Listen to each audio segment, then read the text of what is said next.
और कुछ?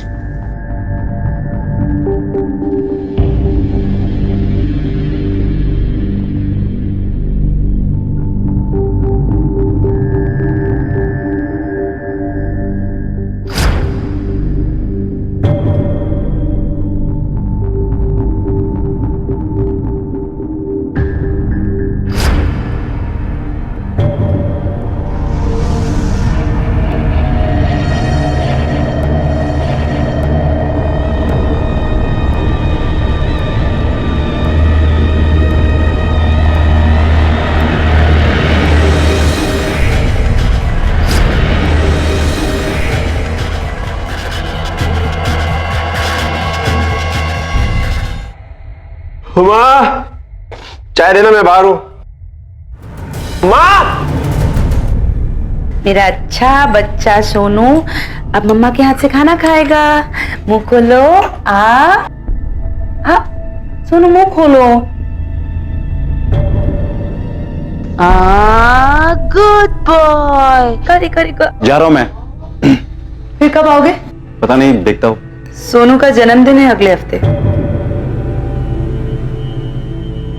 याद है ना? अब सोनू का जन्मदिन मुझे याद रखना पड़े? इसे कुछ पता चलता है? इसे कुछ समझ में आता है जन्मदिन के बारे में?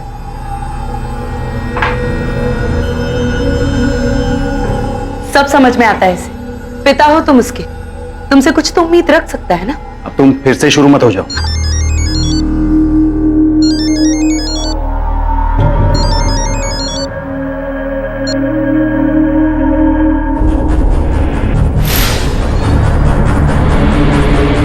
घर में और कौन था? सब पूछताछ कर रहे हैं हम, पता चल जाएगा। मुझे जाने दीजिए।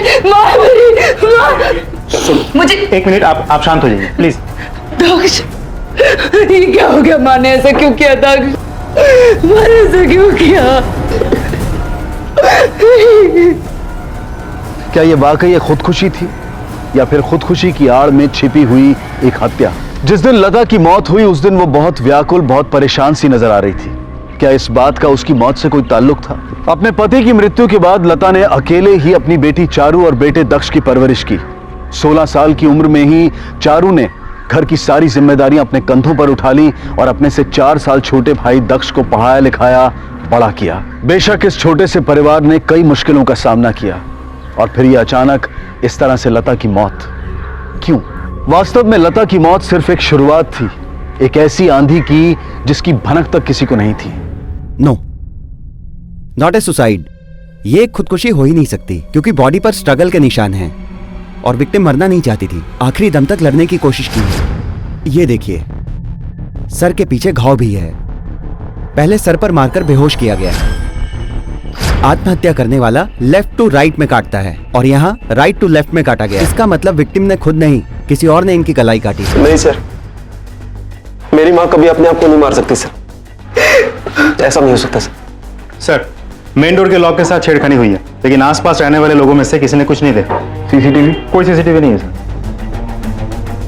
आप लोगों को किसी पर शक है या फिर किसी की दुश्मनी थी आपकी माँ से?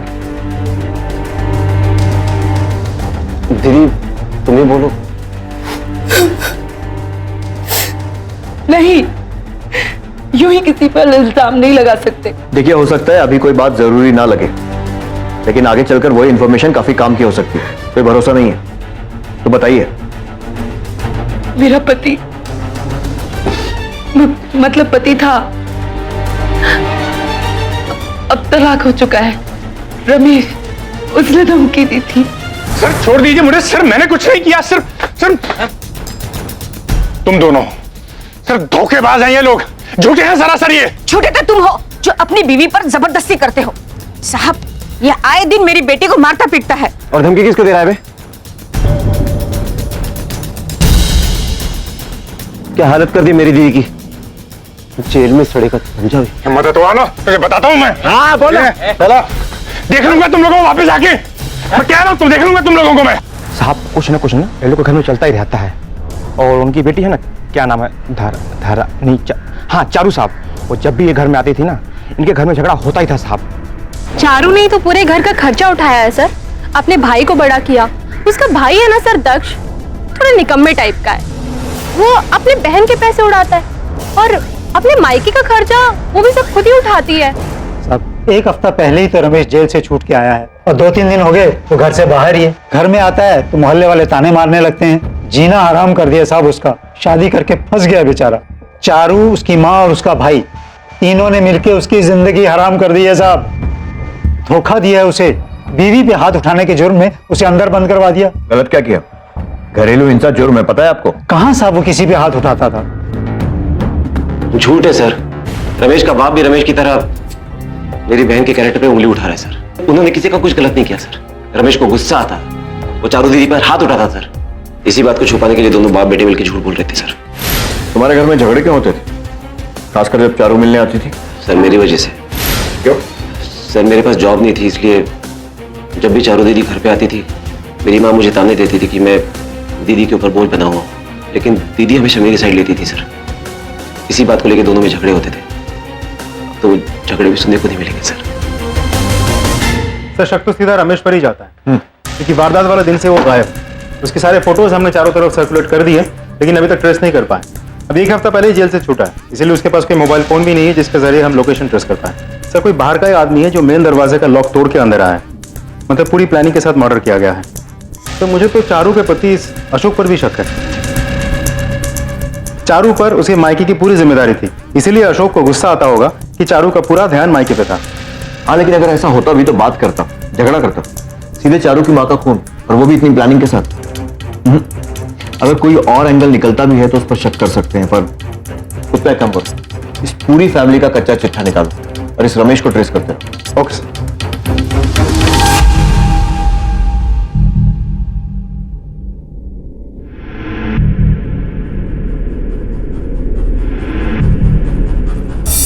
लता वर्मा के मर्डर केस का सबसे बड़ा संदिग्ध रमेश खुद शिकार बन चुका था। अब पुलिस के सामने एक नहीं बल्कि दो हत्याओं का मामला था। सवाल यह था कि क्या रमेश के कत्ल का लता की मौत से कोई ताल्लुक था? पुलिस अब इन दोनों मामलों को जोड़कर जांच करने लगी। सर मुझे तो पता भी नहीं था कि वो जेल से छूट गया था। मैंने तो उस आदमी के बारे में सोचना भी बंद कर दिया था। दोपहर के 12 से 1 बजे के बीच कहाँ थे तुम? सर सोनू की क्लास थी वहीं। कल सैटरडे था। कैसी क्लास? वो नॉर्मल क्लास नहीं sir, special class. Sonu autistic है ना सर, तो शनिवार को उसकी स्पेशल क्लास होती है। सर हम लोगों का रमेश से कोई लेना देना नहीं है सर। वो दीदी के साथ इतना बुरा बर्ताव करता था, उसके बावजूद आज तक उस पर हाथ नहीं उठाया सर। तो अब क्या मारूंगा सर उसको? हम लोग ऐसे लोग नहीं हैं सर। लेकिन इस बार तो तुम्हारी माँ का मर्डर हुआ है और तुम्हें तो उस पर पहले से ही शक था। तुम नहीं बताया था? हाँ लेकिन सर तब भी मैं पहले पुलिस के ही पास आता। कल दोपहर 12 से 1 के बीच में कहाँ थे? सर मैं सोनू और दीदी को लेके सोनू के स्कूल गया और उसके बाद बाहर वेट करता रहा, और जब 2 बजे उसकी क्लास छूटी तो। और तुम वहीं रुके रहे? हाँ सर मुझे तो आदत है। एक काम करो, रमेश की सारी डिटेल्स निकालो। जिस जेल में था जेलर से बात करो, पता करो जेल में किसी से दुश्मनी थी या नहीं। तक्ष, चारू और अशोक तीनों की मर्डर के समय मोबाइल फोन लोकेशन निकालो। Okay sir. ये भी हो सकता है कि इस रमेश ने ही लता का मर्डर किया। सर अशोक गुप्ता के डिटेल्स। पद्मा गुप्ता, 2 शादियां, इंटरेस्टिंग। 2 शादियां करने के जुर्म में तो तुझे अंदर करेंगे ही, लेकिन उससे पहले कुछ और सवालों के जवाब चाहिए। जहां रमेश की डेड बॉडी मिली थी कल तू वहीं था, 12:15 बजे। नहीं सर, आप लोगों को कुछ गलतफहमी हो रही है। मुझे क्या पता आपको डेड बॉडी कहाँ मिली? मेरे हिसाब से कोई लेना देना नहीं है। हमने तेरे मोबाइल फोन की लोकेशन ट्रेस की है। तू आरके सिंह नगर से 1 किलोमीटर आगे था। याद आया कुछ? सर जो पूछ रहा है ना चुपचाप जवाब दे, वरना हवालात में डाल के डंडे से सच उगलवाएंगे तुझसे। मुझे नहीं पता सर। सर ये ऐसे नहीं मानेगा, अंदर करना होगा। चल चल चल चल। नहीं चल रुकिए, मैं बताता हूँ।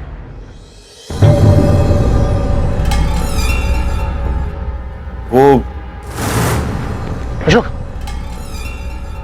रमेश तू जेल से कब छूटा? छोड़ना, मुझे तुमसे एक जरूरी बात करनी है। देख मुझे तुझसे कोई बात नहीं करनी है। अरे मैं अपने लिए यहाँ नहीं आया हूँ, मैं तुम्हारे लिए बात करने आया हूँ, चारू के बारे में। देख मुझे लेट हो रहा है और मुझे तेरे और चारू के बारे में कुछ नहीं सुनना। अरे वो मुझे भी धोखा दे रही है और तुझे भी धोखा दे रही है। मुझे कुछ नहीं सुनना उसके बारे में। अरे उसका चक्कर चल रहा है किसी के साथ, समझना।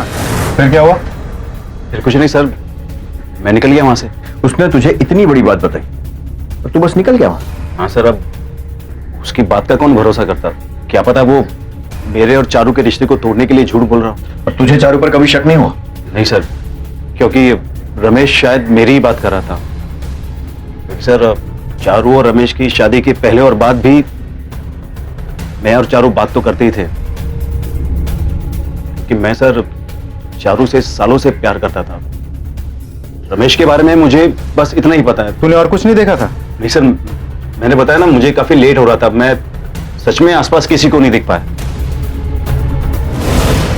तो दोनों केसेस उलझ गए।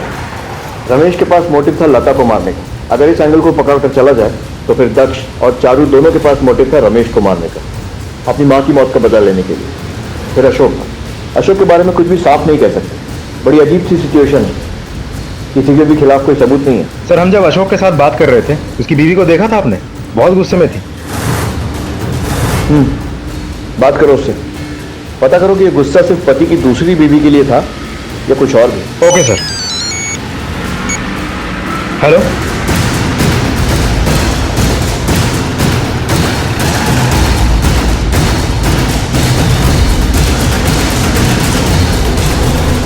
दक्ष नहीं मिल रहा, कल रात से घर नहीं आया है और उसका फोन भी स्विच ऑफ है। सर, मुझे बहुत डर लग रहा है, प्लीज कुछ कीजिए सर, प्लीज। उसके फोन के सिग्नल को ट्रायंगुलेट करो, पता करो लास्ट लोकेशन क्या है। घर की तलाशी लो, देखो कुछ ऐसा मिलता है जिससे पता चले कि कहां गया होगा। फर्क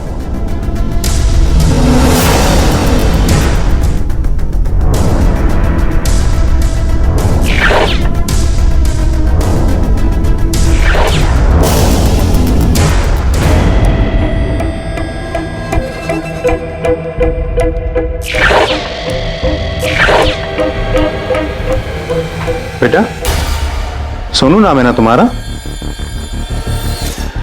ये दिखाओ, कौन है ये? ये तुम हो?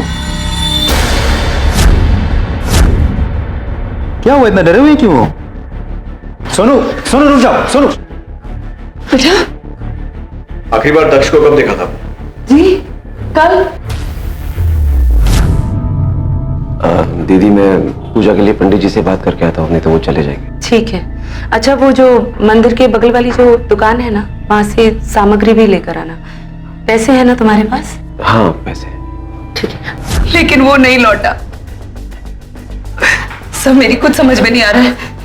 पहले माँ, फिर रमेश और अब हो सकता है कि गुस्से में आकर उसने रमेश का मर्डर कर दिया हो और उसके बाद डर के मारे भाग गया हो। सर, वो अपनी बहन को, अपने भांजे को छोड़कर ऐसे नहीं भाग सकता सर। जरूर कोई बात हुई है सर, प्लीज उसे ढूंढिए सर, प्लीज। आपको क्या लगता है सर? रमेश ने जेल से निकलते ही बदला लेने का मन बना लिया होगा। सबसे पहले लता को मारा, फिर या तो वो दक्ष तक पहुंच गया या दक्ष उस तक पहुंच गया। नतीजा रमेश की मौत। मुझे लगता है दक्ष पकड़े जाने के डर से भाग गया होगा। ऐसा कुछ हुआ होगा। एक काम करो, दक्ष से जुड़ी सारी इंफॉर्मेशन पिछले कुछ दिनों की, कहां गया, किससे मिला, कब मिला, सब कुछ निकालो जल्दी।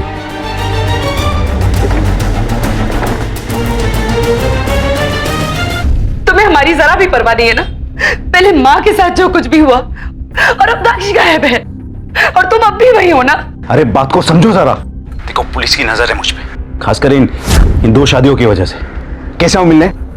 देखो, कुछ दिनों तक हमें दूर रहना पड़ेगा, जब तक कि ये मामला ठंडा नहीं पड़ जाता। मैं कुछ नहीं जानती, तुम बस आ जाओ। मुझे तुम्हारी जरूरत है, हमें तुम्हारी जरूरत है, प्लीज। अरे तुम समझ क्यों नहीं रही? मना किया था ना तुझे? तेरी हिम्मत कैसे मेरे पति को फोन करने की? शर्म नहीं आती तुझे? बार बार फोन करके हमें परेशान करती रहती है। अरे अपना रोना ना किसी और के सामने जाके रो। आखिरी बार बोल रही हूँ, वार्न कर रही हूँ, तुझे बहुत पछताएगी तू। छोड़ूंगी नहीं तुझे और तेरे पागल बच्चे को, समझी?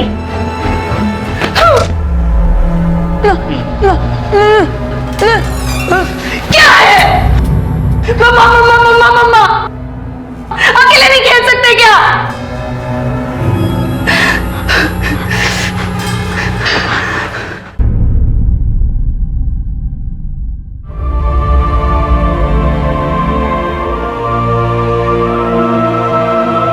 सुनो सुनो बेटा, मम्मा सॉरी।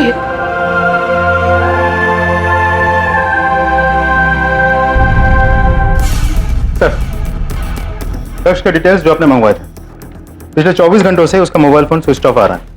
मार्केट या मंदिर एरिया के आसपास जहां भी वो जाने वाला था, हर जगह हमने पूछताछ कर लिया, किसी ने उसे नहीं देखा। ये दक्ष का बैंक स्टेटमेंट, ये देखो, उज्जैन के किसी रियल एस्टेट एजेंट को 2 लाख रुपए मिले। के पास तो कभी पैसे नहीं होते थे, तो इतने कहां से आए? हाँ सर, एक 2 BHK बुक किया है दक्ष ने। अपनी फैमिली के साथ शिफ्ट हो रहा है। उसने कहा है कि ग्राउंड फ्लोर पे ही चाहिए। उसकी फैमिली में कोई बीमार है, कोई मेंटल पेशेंट है। कब मिलने वाला है आपसे? इसका तो पता नहीं सर, कांटेक्ट हो नहीं पा रहा है। सर फ्लैट, दक्ष ने तो इस बारे में मुझे कभी कुछ बताया नहीं। शायद माँ के साथ शिफ्ट होना चाहता था। फैमिली का मतलब तो माँ ही है ना। हाँ, हमेशा बोला तो करता था कि कहीं दूर शिफ्ट होना है उसे। दक्ष और माँ को हमेशा से ये लगता था कि उनकी वजह से मेरी टेंशन और बढ़ रही है, लेकिन मुझे ये नहीं बताया गया था कि उसने फ्लैट बुक कर दिया है। लेकिन उसने तो ग्राउंड फ्लोर लेने पर जोर दिया था, कहा था कि तुम्हारे बेटे को प्रॉब्लम होगी। सर वो सोनू से बहुत प्यार करता है। उसने सोचा होगा शायद छुट्टियों में सोनू वहां जाएगा, और इसलिए शायद सर, इसलिए मैंने आपसे बोला था कि वो मुझे और सोनू को यूं बेसहारा छोड़कर कहीं नहीं भागेगा। वो जानता है कि मैंने उसे कैसे बड़ा किया है, कितनी मेहनत की है मैंने। सर प्लीज दक्ष को ढूंढ निकालिए सर। माँ के जाने के बाद मेरा और सोनू का बस वही एक साथ है। अशोक तो बस नाम के हैं। Please sir.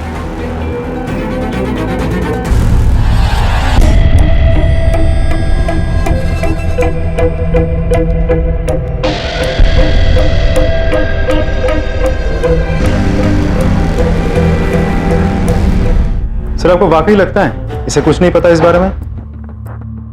समझ नहीं आता दक्ष ने अपनी बहन से ये बात क्यों छुपाई। अजीब बात है। सर डॉक्यूमेंट्स के हिसाब से जिस घर में दक्ष रह रहा था उसकी माँ के नाम पे है, लेकिन इंस्टॉलमेंट वगैरह सब चारू ने भरे, क्योंकि कमाने वाले सिर्फ चारू थे। सर ऐसा भी हो सकता है कि चारू को इस फ्लैट के बारे में सब पता चल गया हो। उसे गुस्सा आया हो कि भाई दक्ष ने माँ के साथ मिलकर नए फ्लैट खरीदने के चक्कर में पुराने घर बेचना चाहा, जिसमें चारू ने अपने मेहनत के पैसे लगाए। उसे गुस्सा आया हो, उसने दक्ष को मार दिया। और सर ऐसा भी हो सकता है कि अशोक खुद इन्वॉल्व हो, दो घर एक साथ चला के वो शायद फ्रस्ट्रेट हो गया हो, तो चारू और अशोक दोनों ने मिलकर भाई दक्ष को मार दिया हो। या ये भी हो सकता है कि दक्ष खुद गायब हो गया और दोनों को या फिर किसी एक को फंसाने की कोशिश कर रहा हो। पुलिस के सामने संभावनाएं अनेक थी, लेकिन सबूत एक भी नहीं। लता की रहस्यमय हत्या के बाद सबसे बड़ा संदिग्ध रमेश खुद मृत पाया गया था, और यहां दक्ष के मामले में ना तो कोई संदिग्ध था और ना ही कोई आरोपी। क्या ये सारी हत्याएं जुड़ी हुई थी? क्या जायदाद के लिए खुद चारू और अशोक ने दक्ष की जान ली थी? सबूतों के अभाव में अचानक एक ऐसी घटना घटी जो इस केस में एक नया मोड़ ले आई।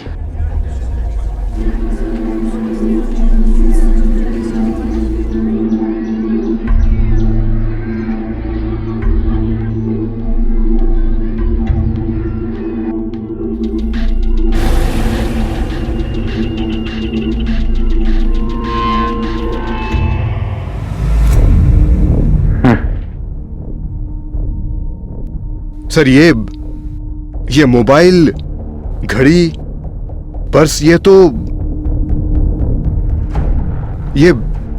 दक्ष का ही है सर। एक बार बॉडी भी देख लो, शनाख्त जरूरी है। चलो। अशोक मुझे नहीं देखना प्लीज सर, मुझे नहीं देखना। ये अंगूठी, बटुआ, फोन, घड़ी कुछ नहीं देखना सर, ये मेरा भाई नहीं है। चारू ये मेरा भाई हो ही नहीं सकता, मुझे नहीं देखना। अगर तुम नहीं देखोगी तो उसे सही से कौन पहचानेगा? हाँ? चलो चलो कुछ नहीं होगा, चलो।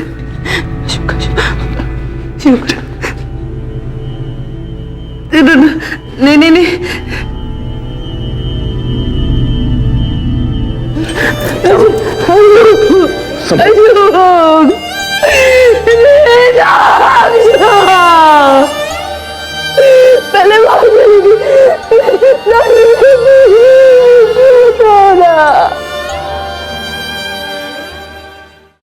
दक्ष के नए घर के बारे में आपको पता है, और ये बात आपने पहले क्यों नहीं बताई? क्योंकि मैं नहीं चाहती थी कि आप अशोक पर भी शक करें।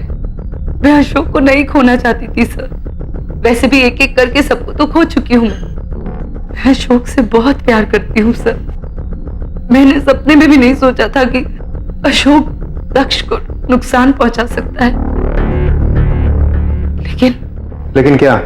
उस दिन तू शक्ल देखिए आईने में, चूना लगा रहा है हमको, अपने ही घर वालों को। क्या गलत किया मैंने? मैं अपना घर खरीद नहीं सकता क्या? एक क्या तो 10 घर खरीद। तुम पैसे कहाँ से लाए? कहाँ से का क्या मतलब है? ये घर बेच के लाऊंगा और कहाँ से लाऊंगा? सुना तुमने? पाई पाई जोड़ के घर बनाया तुमने। ये महाशय ऐसे ही मुफ्त में बेच के मुनाफा कमाएगा। अशोक, एक मिनट, एक बात तो कान खोल के सुन ले। ये घर मेरी बीवी का है, चारू का, और उसके बाद मेरा, यानी कि उसके पति का। कैसा पति है? हाँ? अगर इतना ही दम है तो अपनी पहली बीवी को छोड़ गया ना? है दम? नहीं है ना? ये अशोक रखने दो। तू अगर अपनी 2 बीवियों का खर्चा उठा रहा है तो इसमें मेरी क्या गलती है? और वैसे भी तेरी शादी जो है ना वो गैर कानूनी है, बुज़दिल कहीं के। दक्ष बेटा, अशोक, पागल हो गए हो क्या? क्या? सर वो झूठ बोल रही है सर। मेरा मतलब है कहां सुनी हुई थी, सच है ये। लेकिन वो इसलिए क्योंकि मैं दक्ष को समझा रहा था कि उसे अपने पैरों पे खड़े होना चाहिए। उसे गुस्सा आ गया और वो कुछ भी अनाप शनाप बकने लगा। हमेशा यही होता है सर। देख दक्ष, गुस्सा होने की जरूरत नहीं है, शांति से सोच। आखिर तुझे भी समझना चाहिए, चारू कब तक अकेले सब कुछ संभालेगी? हाँ, ज्यादा भाषण देने की जरूरत नहीं है। इतना ही तो खुद की लाइफ संभालना। मर मर के 2 बीवी के खर्चे उठा रहा है ना। दक्ष, कैसी बातें कर रहे हो? क्या गलत कह रहा हूँ मां मैं? क्या गलत कह रहा हूँ? अगर इतनी हिम्मत है तो अपनी पहली बीवी को छोड़ गया ना? नहीं कर सकता ना? है ये ऐसा आदमी बुज़दिल कहेगा? अशोक, पागल हो गए हो क्या? ठीक तो है बेटा। झगड़े का कारण जो भी हो, नतीजा एक ही है कि तूने गुस्से के चलते दक्ष को मार दिया। इस झगड़े की वजह से सर, ऐसे झगड़े उस घर में रोज होते हैं। इसके लिए मैं उसकी जान थोड़ी लूंगा। और रमेश, उसने तो चारू को धमकाया था, गुस्सा भी बहुत आया होगा तुझे, और रमेश को मार दिया। रमेश पागल आदमी था और इस धमकी के लिए मैं उसका खून थोड़ी करूंगा।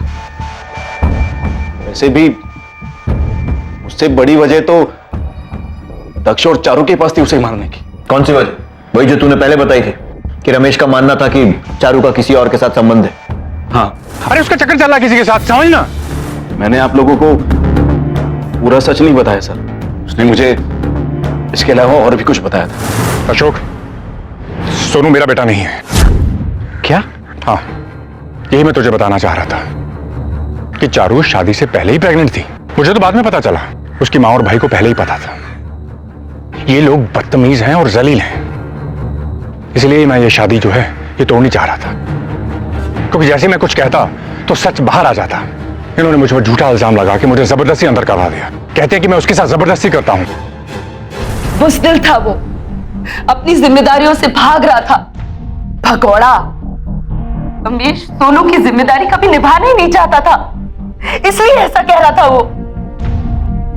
सोनू रमेश का ही बेटा है और किसका हो सकता है? आप ये सब छोड़कर दक्ष के साथ जिसने भी ये सब, मेरा मतलब है दक्ष को जिसने भी मारा है, आप उसे ढूंढ निकालिए प्लीज।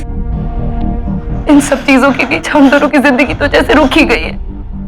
इसलिए प्लीज सर, आप जल्द से जल्द माँ के दक्ष के कातिल को ढूंढ निकालिए, प्लीज ढूंढ निकालिए प्लीज।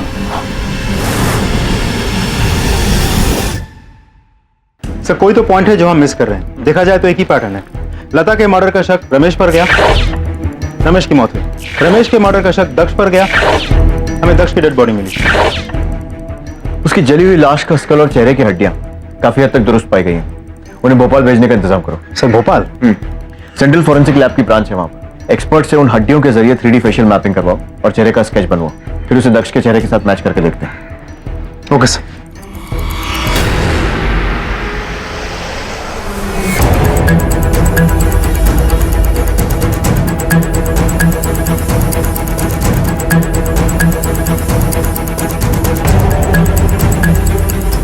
ठीक है। हाँ सर, कंप्लीट हो गया सर। चलो।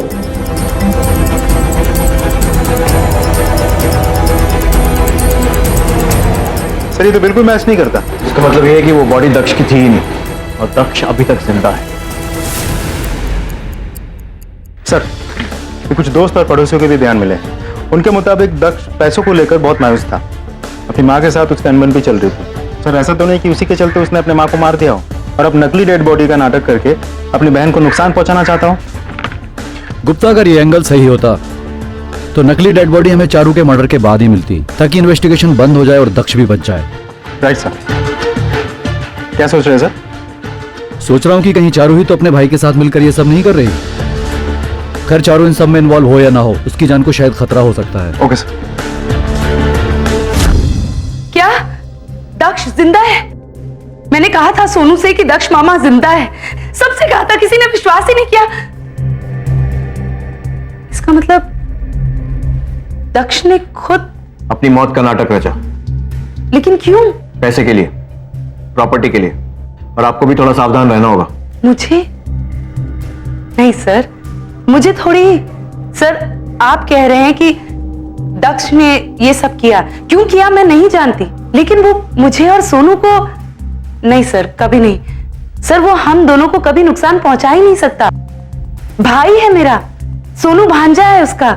सर आप नहीं जानते वो सोनू से कितना प्यार करता है। सर आप प्लीज उसे ढूंढ निकालिए बस। सर वो इंदौर में है या कहीं और? कुछ पता चला आपको? पता चल जाएगा बहुत जल्द। चारू को पूरा विश्वास था कि उसका अपना भाई दक्ष उसे और सोनू को कतई नुकसान नहीं पहुंचाएगा, लेकिन इसके बावजूद पुलिस ने चारू की सुरक्षा के लिए उस पर नजर रखवाई। दूसरी तरफ लता और रमेश की हत्याओं से जुड़ी जांच जारी रही, लेकिन दुर्भाग्यवश पुलिस को कोई सफलता नहीं मिली। महीने बीत गए और मामला जैसे गतिहीन बनकर थम सा गया। और इधर चारू अशोक के प्यार और सहारे की उम्मीद में तरसती रही। वो अपनी जिंदगी के टुकड़ों को समेटना चाहती थी, उन्हें जोड़कर सुकून से जीना चाहती थी। चारू का सारा ध्यान अपने मानसिक रूप से विकलांग बेटे सोनू पर था। केस आखिर बंद होने की कगार पर पहुंच गया और तभी अचानक एक अनपेक्षित घटना घटी। हेलो। हाँ साहब, राधा नगर से बात कर रहा हूँ। जी साहब हमारे पड़ोस के घर में झगड़ा चालू है साहब। 3-4 बार तो चीखने चिल्लाने की आवाज आई। ओके, हम आते हैं।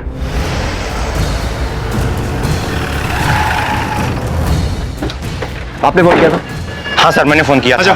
जोर जोर से चिल्लाने की आवाज आई, झगड़ने की। मैंने एक बार पूछा भी तो 2 मिनट के लिए आवाज बंद हुआ, फिर तुरंत शुरू हो गए। किसी को जाते हुए देखा या अंदर जाते हुए, बाहर जाते हुए? नहीं सर, किसी को नहीं। ये देखिए खून के धब्बे। चारू और बच्चा? सर ऊपर भी कोई नहीं है। सर अंदर भी कोई नहीं है। सर लगता है जबरदस्ती बाहर लेके गया होगा। एक काम करो, कंट्रोल रूम में रेडियो करो, एरिया के 5 किलोमीटर के रेडियस में नाकाबंदी करो, आसपास के इलाके में सर्च टीम डिप्लॉय करो। ज्यादा दूर नहीं गए होंगे।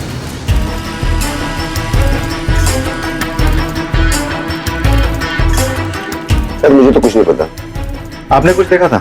सर मैडम ज्यादा किसी से बातचीत नहीं करती, लेकिन फिर भी कुछ तो याद है आपको? कुछ दिन पहले अशोक जी आए थे और पीछे से उनकी वाइफ आ गई थी, और उस दिन उनकी वाइफ और चारू मैडम के बीच में बहुत ज्यादा झगड़ा हुआ था। उस दिन भी तुझे बोला था ना मेरे पति से दूर रह। सीधी सीधी बात समझ में नहीं आती तेरी? नहीं समझ में आती? क्यों ना करूं? करूंगी मैं। शादी हुई है इनसे, मेरी हक है मेरा, मेरी और मेरी बच्चे की पूरी जिम्मेदारी है इन पे। अरे कौन सा बेटा, पता नहीं किसका पाप है और कौन है इसका बाप। उस दिन रमेश पर थोप दिया और आज इन पर। तू जैसी बाजारू औरतों को ना अच्छे से जानती हूँ। ए बाजारू किसको बोल रही है तू? मुंह तोड़ दूंगी तेरा। आई तो इनके पास। हम लोग घर जाके बात। छोड़ इसे। सर हमारे पास टोटल 3 सस्पेक्ट। पहला अशोक, दूसरा अशोक की पहली पत्नी पद्मा, और तीसरा चारू का भाई दक्ष, जो अभी भी लापता। गुप्ता एक काम करो, यहां से बाहर आने जाने वाले सारे हाईवेज चेक करो। जहां जहां पर टोल नाका है सबका सीसीटीवी फुटेज इकट्ठा करो। ऐसा हो ही नहीं सकता कि दक्ष यहां से निकला हो या वापस आया हो और किसी ने उसे देखा नहीं। और तब तक ये अशोक और पद्मा को पूछताछ के लिए बुलाओ। Okay sir.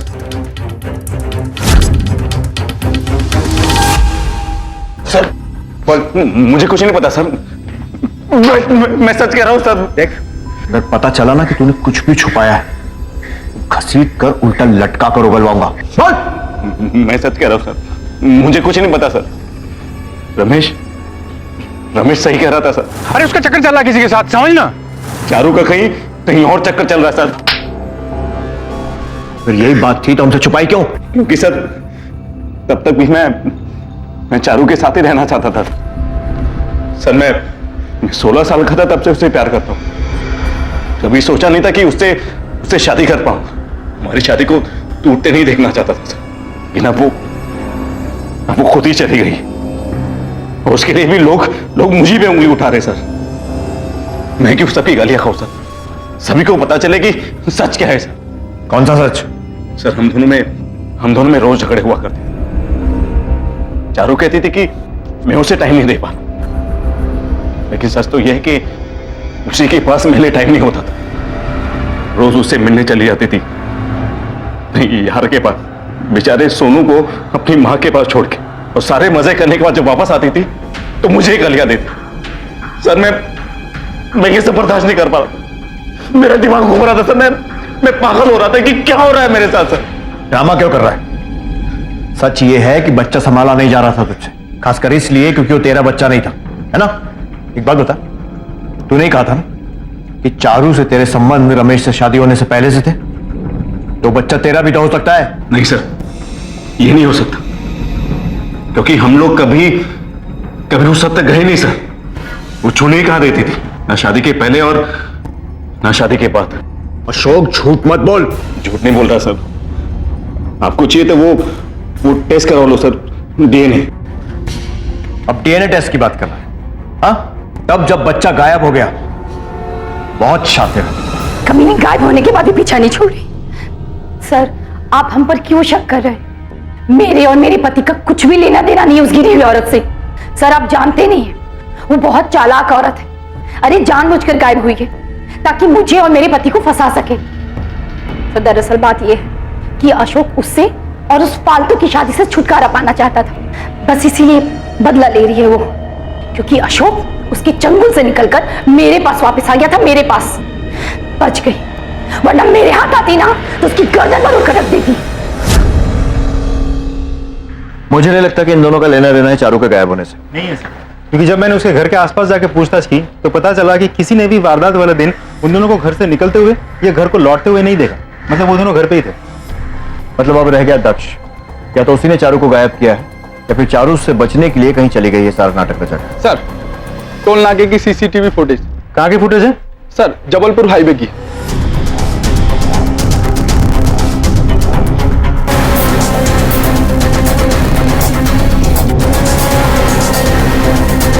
तो मतलब चारू दक्ष से बचने के लिए खुद कहीं भाग गई थी। एक काम करो, गाड़ी की नंबर प्लेट पर जूम करो, नंबर नोट करो और पता लगाओ। Okay sir. हाँ सर, इस औरत ने गाड़ी बुक तो की थी और एक लड़का भी था इसके साथ में। तुम्हें याद है कुछ सफर के दौरान क्या हो रहा था? सर कुछ खास नहीं, बस लड़का तो सोया हुआ था और ये औरत काफी प्रॉब्लम में लग रही थी, कुछ डरी हुई थी। कहाँ छोड़ा था? पूरा एड्रेस? सर एग्जैक्टली तो याद नहीं है, लेकिन इसने कहीं मेन रोड पे गाड़ी रुकवाई और फिर कहीं अंदर चली गई। कौन से एरिया में छोड़ा था? विजयनगर चौक, जबलपुर। विजयनगर चौक, जबलपुर।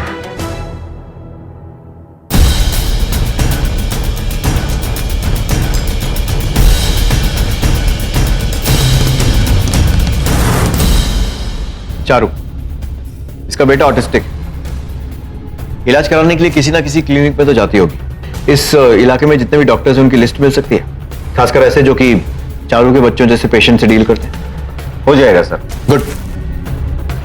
लिस्ट आते ही उन सभी डॉक्टर से पूछताछ करो, और अगर किसी के क्लिनिक में सीसीटीवी है तो उसका फुटेज भी मंगवा लो। नेक्स्ट।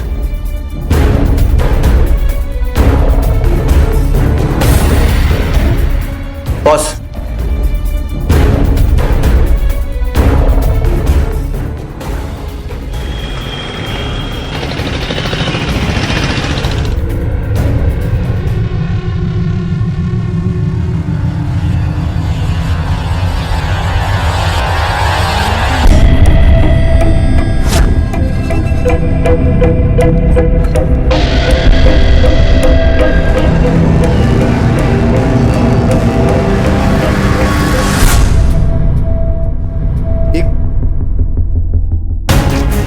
विंडो।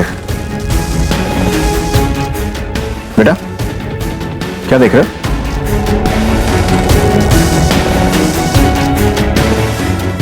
सोनू रमेश का ही बेटा है। सोनू मेरा बेटा नहीं है, चारू शादी से पहले ही प्रेग्नेंट थी। आपको चाहिए तो वो टेस्ट करवा लो सर, डीएनए।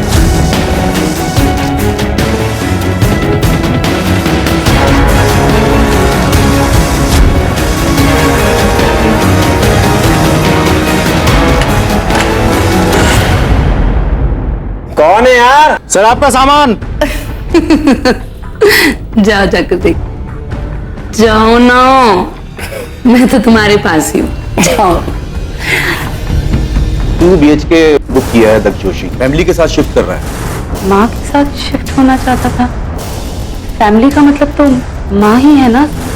वो मुझे और सोनू को यूं बेसहारा छोड़कर कहीं नहीं भागेगा। तो वो सोनू से बहुत प्यार करता है। दक्ष को ढूंढ निकालिए सर। बॉस, इस क्लिनिक की सारी डिटेल्स निकालो। पेशेंट का एड्रेस भी रजिस्टर्ड हो, शायद चारू को पता मिल जाए। सर, अरे मैंने कोई किराने का सामान नहीं मंगवाया यार।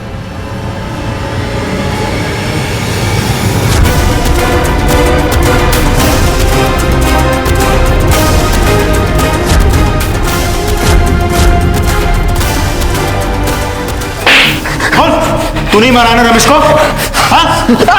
हाँ सर, मैं नहीं मारा, लेकिन मैं नहीं मारना चाहता था सर। जो मारना पड़ा क्योंकि उसने धमकी दी थी। क्या धमकी दी थी?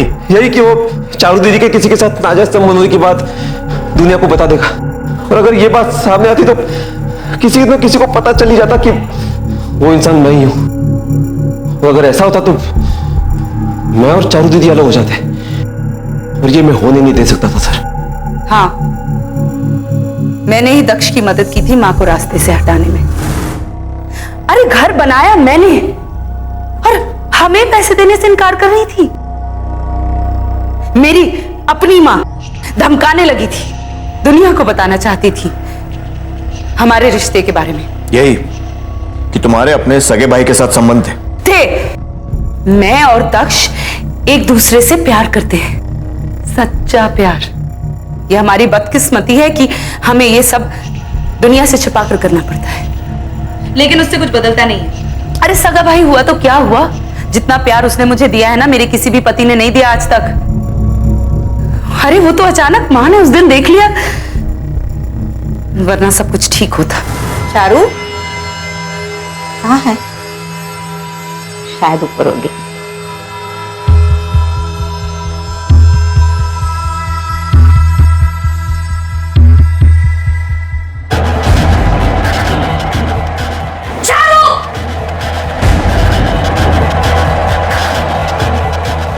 और तब मां को पता चला कि मेरा और दक्ष का रिश्ता सालों से चला आ रहा है। वो डर गई, चौंक गई। बहुत धक्का लगा था उन्हें, क्योंकि उन्हें लगता था कि रमेश से शादी से पहले मेरा अशोक के साथ रिश्ता था, और ये बच्चा सोनू भी अशोक का ही है। लेकिन शादी के 7 महीने बाद ही सोनू पैदा हो गया, और तब से रमेश मुझ पर शक करने लगा। सोनू की दिमागी हालत को देखकर वो पहले ही मुझसे रिश्ता तोड़ना चाहता था, और फिर धमकाने लगा, कहने लगा कि दुनिया को बता देगा कि मेरा किसी के साथ नाजायज संबंध है। इसलिए हमने उस पर झूठा इल्जाम लगाकर उसे जेल भिजवा दिया। और अशोक, उससे शादी क्यों की थी? अरे मैं नहीं करना चाहती थी अशोक से शादी। रमेश से तलाक के बाद मैं फिर दक्ष के पास चली गई। हमें खूब आजादी मिली, हमारा रिश्ता भी मजबूत होता चला जा रहा था। लेकिन फिर मां ने अचानक उस दिन देख लिया और जिद कर बैठी कि अशोक से शादी कर लो। घिन आती है मुझे जब भी वो मुझे छूने की कोशिश करता था, क्योंकि मैं सिर्फ एक की हो सकती हूँ, और वो है दक्ष। मैंने आज तक सिर्फ चारू दीदी से प्यार किया है। उन्होंने मुझे बचपन से पाल पोस कर बड़ा किया है, मेरी हर ख्वाहिश पूरी की है, मुझे दुनिया की हर चीज दी है, यहां तक कि खुद को भी। शायद कोई नहीं समझ सकता कि हम एक दूसरे से कितना प्यार करते हैं। कोई समझ पाएगा भी नहीं। अपने ही सगे भाई से संबंध, और उसे छुपाने के लिए अपनी मां का कत्ल। शर्मानी चाहिए तुम्हें। आजकल की इस बेदिल बेरहम दोमुही दुनिया में परिवार और पारिवारिक रिश्तों का महत्व बढ़ गया है। इन्हीं से हम सच्चे प्यार और सहारे की उम्मीद रखते हैं। लेकिन दक्ष और चारू का रिश्ता ना तो सभ्य था और ना ही स्वाभाविक। आखिर अब चारू और दक्ष को अपनी सारी जिंदगी जेल की सलाखों के पीछे बितानी पड़ेगी। लेकिन सजा सिर्फ उन्हें ही नहीं, बेचारे सोनू को भी मिलेगी, जो अब इस दुनिया में बेसहारा और यतीम बनकर रह गया है। प्रकृति के नियमों का पालन और आदर जरूरी है, क्योंकि जब इन्हें नजरअंदाज किया जाता है तब अपराध पैदा होता है और अन्याय होता है सोनू जैसे मासूमों के साथ। इसी विचार के साथ अब मैं अनूप सोनी आपसे विदा लेता हूं। फिर मुलाकात होगी अगले एपिसोड में जुर्म की एक और कहानी के साथ। तब तक अपना और अपने परिवार का ख्याल रखें और देखते रहें क्राइम पेट्रोल डायल 100। सबक एक को सीख हम सबको। जय हिंद। हमारी पुलिस दिन रात हमारी सुरक्षा के लिए जुटी रहती है। मुश्किल हालात, खतरनाक अपराधी, जान पर जोखिम, ये सब उनकी रोजमर्रा की जिंदगी का हिस्सा है। लेकिन कितनी बार हम पुलिस कर्मियों को आम इंसान की तरह से देखते हैं। कितनी बार ये ख्याल आता है कि उनका घर परिवार कैसा होता होगा, उनके निजी और पारिवारिक जीवन पर उनके काम का कैसा और कितना असर पड़ेगा। हमारी आज की कहानी कुछ ऐसी है जिसमें एक प्रतिभाशाली पुलिस ऑफिसर को अपनी निष्ठा और अपनी प्रतिभा के लिए एक बहुत बड़ी कीमत चुकानी पड़ी। सर, अर्चना और मेरी बेटी अवनी कल रात से गायब है। मुझे कुछ समझ में नहीं आ रहा है। अबे तुम्हारी बीवी और बच्ची कल रात से गायब है तो ये कंप्लेंट तुमने रात को क्यों नहीं की? सर, वो कल रात जब मैं ड्यूटी खत्म करके 9:30 बजे घर पहुंचा तो खुद की चाबी से दरवाजा खोलकर अंदर गया, क्योंकि अन्वी तब तक सो गई रहती है, इसलिए बेल नहीं बजाता। हर्षू भी हॉल में नहीं दिखी। मुझे लगा अन्वी के साथ वो भी सो गई होगी। फिर किचन में गया खाना लेने, लेकिन अर्चना ने खाना नहीं बनाया था। तो मैं रूम में गया, लेकिन दोनों रूम में भी नहीं थे, स्ट्रॉलर भी नहीं था। मुझे लगा कहाँ गए होंगे इतनी रात में। फिर सोचा हर्षू शायद अवनी को नीचे कैंपस में घुमा रही होगी सुलाने के लिए। वो कभी कभी ऐसा करती थी। तो मैंने उसको फोन लगाया, पर उसका नंबर बार बार नॉट रीचेबल आ रहा था। तब मुझे थोड़ा टेंशन होने लगा। फिर भी मुझे लगा कि आ जाएगी, वेट करता हूं। तो टीवी लगा के बैठ गया। फिर कब सो गया मालूम ही नहीं पड़ा। अचानक आंख खुली तो देखा 4 बज गए थे, पर दोनों तब भी वापस नहीं आए थे। तो फिर मैं बहुत डर गया और घर से भाग के निकला उनको ढूंढने। हर्षू! हर्षू! अभय, इतने सुबह 4 बजे दरवाजा क्यों पीट रहे हो? श्वेता, अर्चना यहाँ आई क्या? नहीं, यहाँ तो नहीं आई। देख, झूठ मत बोल। मैं क्यों झूठ बोलूंगी, आके देख लो। अबे हर्षू! अरे काय ना हर्षू! अरे झाला काय बाबा? अर्चू काय? अर्जुना क्यों नहीं आली? इधर नहीं आई तो कहाँ गई? इधर जाएगी म्हणजे? ये बाबा, तुम्ही काय बोलू नका. आत्ताच घटली माझी. जा. पण अवनी कुठे है? अनिश, बच्चे को लेके भी कहाँ गई है? किधर है दोनों? अरे ऐक ना. अबे! यादव, अर्चना की कॉल रिकॉर्ड से निकलवा फटाफट. लास्ट कॉल, लोकेशन, सब कुछ. ठीक है, एक मिनट। अबे, इस केस को हम लोग हैंडल करेंगे। इसमें तुम्हारी फैमिली इन्वॉल्व है, तुम अपने आप पे कंट्रोल नहीं कर पाओगे। और वैसे भी ये प्रोटोकॉल है। सर, भाड़ में क्या प्रोटोकॉल? मेरी बीवी और बच्ची गायब है, उनकी जिंदगी का सवाल है। मैं शांत नहीं बैठ सकता। ठीक है, बट ऑफिशियली नहीं। इस केस का इन्वेस्टिगेशन इंचार्ज राघव होगा। सर, मैं कैसे? मैं तो अभय का जूनियर हूं, तो इस केस को मैं कैसे? राघव, क्या फर्क पड़ता है इन्वेस्टिगेशन कोई भी हेड करे? मुझे सिर्फ अवनी और अर्चना को ढूंढना है। सर, मैं कांस्टेबल को लेकर घर जा रहा हूँ, वहां पे छानबीन करने। ठीक है, तुम दोनों तो एक ही बैच के हो ना? हाँ सर, हम दोनों एक ही बैच के हैं, लेकिन अभय का रिकॉर्ड मुझसे बहुत बढ़िया है। 90% केसेस तो उसने ही क्लोज किए हैं। और सर, वैसे भी 2 हफ्ते में उसका प्रमोशन हो जाएगा, वो मेरा सीनियर हो जाएगा। तो सर, मैं कैसे इस केस को लीड कर सकता हूँ? लेकिन राघव, रूल यही है। सर देखिए ना, 2 दिन पहले ही उसके घर पे गेट टुगेदर की पार्टी थी। हम सब थे वहां पर। सब कोई कितना खुश था। आज अचानक से उसकी बीवी और बच्ची गायब है।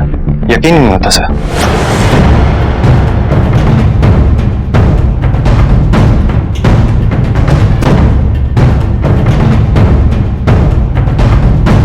ए वैभव, कैसा है तुम्ही? क्या हुआ? अर्चना कल से गायब है, आपने देखा था उसे? अरे वहीनी कल तो शाम को आई थी, बच्चे का डायपर वगैरह लेकर गई। ये लीजिए। अरे मितेश दा, ये वाला नहीं, वो सॉफ्ट वाला दो ना, ये अवनी को चुपता है। ये लीजिए। चले बाबू अवनी।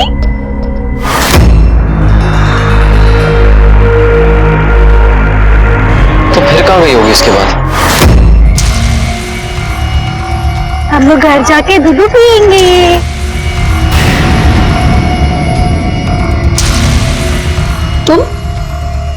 तुम यहाँ?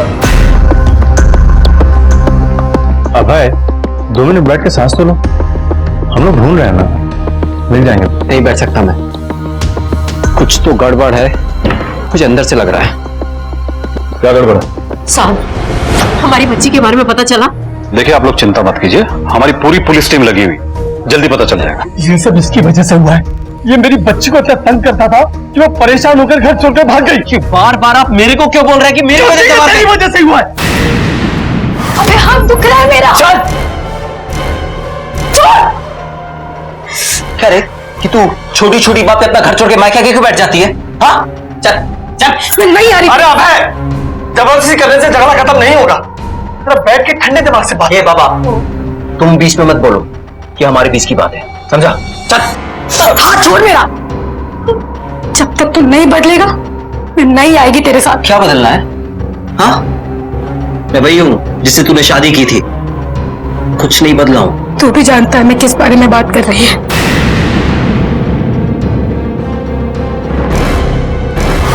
देखिए जो होना था वो हो गया, अब झगड़ा करने से क्या फायदा? हम सबको चाहिए कि सबसे पहले अर्चना और उसकी बच्ची को ढूंढा जाए।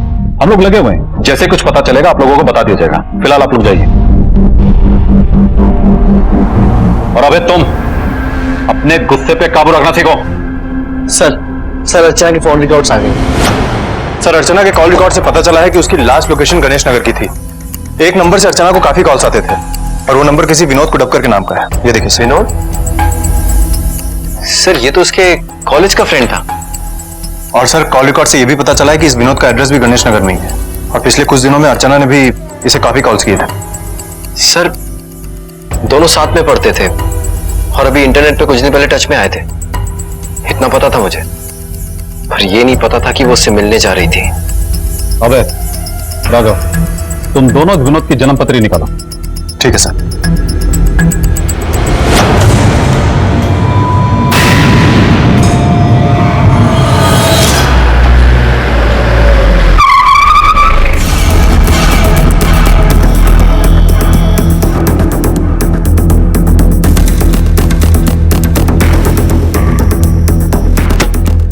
हाँ गया साला।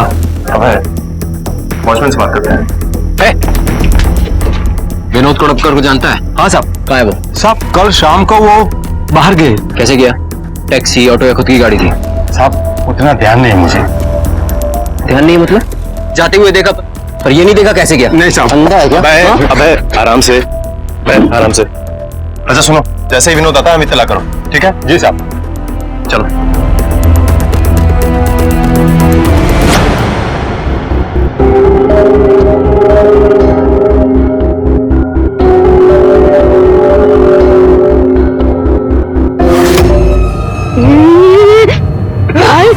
पहले अर्चना फिर मीनाक्षी, क्या कोई खतरनाक और सरफिरा मुजरिम चुन चुनकर ऐसी औरतों को अपना निशाना बना रहा था जिनके छोटे बच्चे थे, या फिर ये महज एक इत्तेफाक था? ये मुजरिम कितना बर्बर था और किस हद तक जा सकता था, इसकी कल्पना भी नहीं की जा सकती थी।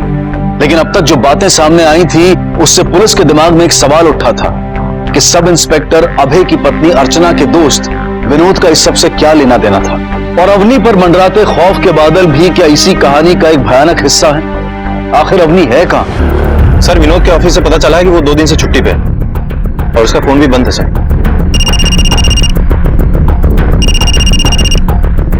हेलो, क्या? ठीक है रखो।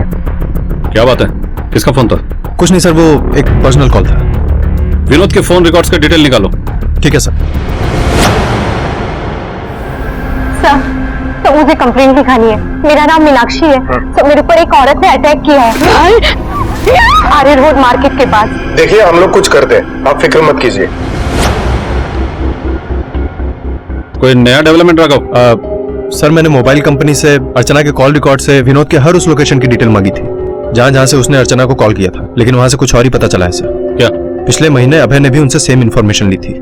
तो मतलब अभय अच्छी तरह से जानता था कि अर्चना और विनोद एक दूसरे के साथ फोन पे रेगुलरली टच में? यस सर, उसने हमसे झूठ बोला था। और सर मेरी अभय की पड़ोसी श्वेता से भी बात हुई है, वो अर्चना की बेस्ट फ्रेंड भी है। इन सबको लेकर उसके पास एक खास इन्फॉर्मेशन है सर।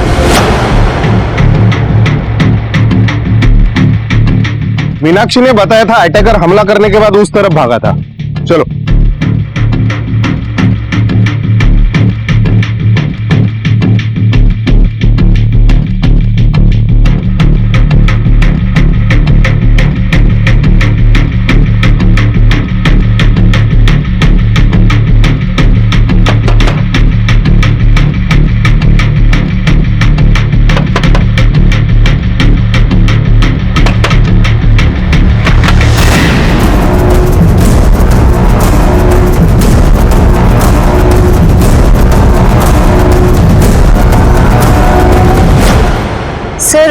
अर्चना और अभय के बीच में कुछ भी ठीक नहीं चल रहा था। हरदम काम का टेंशन, वो हरदम झगड़ा करता रहता था और बीवी बच्चों को तो बिल्कुल भी टाइम नहीं देता था। खाली पीली उस पर शक करता था कि उसका विनोद के साथ चक्कर चल रहा है। अर्चना बेचारी बहुत परेशान रहती थी। बहनी थोड़ा दूध मिलेगा क्या? वो घर में वो जल गया। हाँ ये फॉर्मल क्या हो रही है दे? और सुना बाकी सब ठीक है। ठीक है मतलब क्या बात है? बता अर्चना, दिखा ये क्या हुआ? कुछ नहीं। अर्चना यहाँ देख, बता क्या बात है? मेरे को ये शादी बिल्कुल नहीं जम रहा है। मन करता है कहीं भाग जाऊं। तुम बताओ बहनी, क्या मैं इतनी बुरी हूँ कि मेरा पति मुझ पर बिल्कुल भी भरोसा नहीं कर सके? नहीं अर्चना, ऐसा मत कर। सर, अभय आपके साथ काम करता है तो आप लोगों को ज्यादा पता होगा कि उसका गुस्सा कैसा है। उसकी तो कभी भी सटक जाती है। तू यहाँ मेरे खिलाफ मेरे पुलिस स्टेशन में ही उल्टा सीधा बोल रही है। छोड़ूंगा नहीं तुझे, समझी? यहाँ मेरी बीवी बच्चे गायब है तो तू मेरी नाम का भी फाड़ रही है। अबे कंट्रोल करो खुद पर। एक पुलिस ऑफिसर होते हुए भी नहीं जानते कि औरत से कैसे बात किया जाता है। देख रानी, अगर तूने मेरी और अर्चू के बीच और आग लगाई ना तो अच्छा नहीं होगा।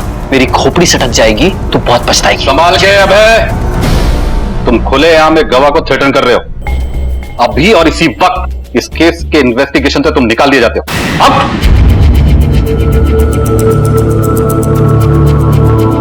आप जा सकते हैं।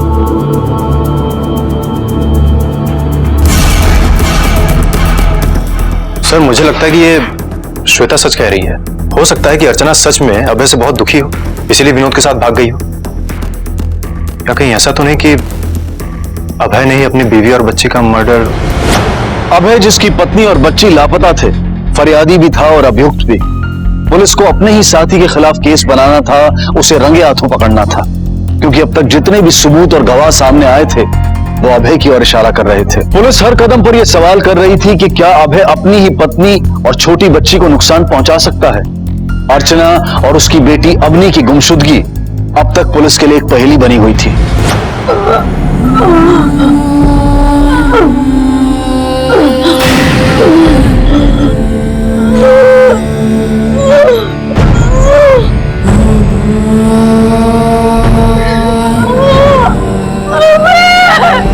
विद्या, इस बच्ची का ख्याल रखना जब तक हम इसके बारे में पता करते। ये लॉकेट पाटिल, और सर आसपास के सभी पुलिस स्टेशन में पिछले हफ्ते से जितने भी बच्चों के मिसिंग कंप्लेंट्स हैं, सबकी डिटेल्स निकालो।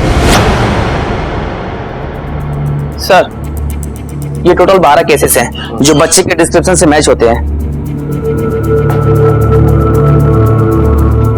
ये तो सेम लॉकेट है, यही बच्ची है, शिवाजी नगर से मिसिंग है। ठीक है राघव, ये विनोद के बारे में कुछ पता नहीं चला ना? नहीं सर, लगता है कि विनोद अंडरग्राउंड हो गया है और उसका तो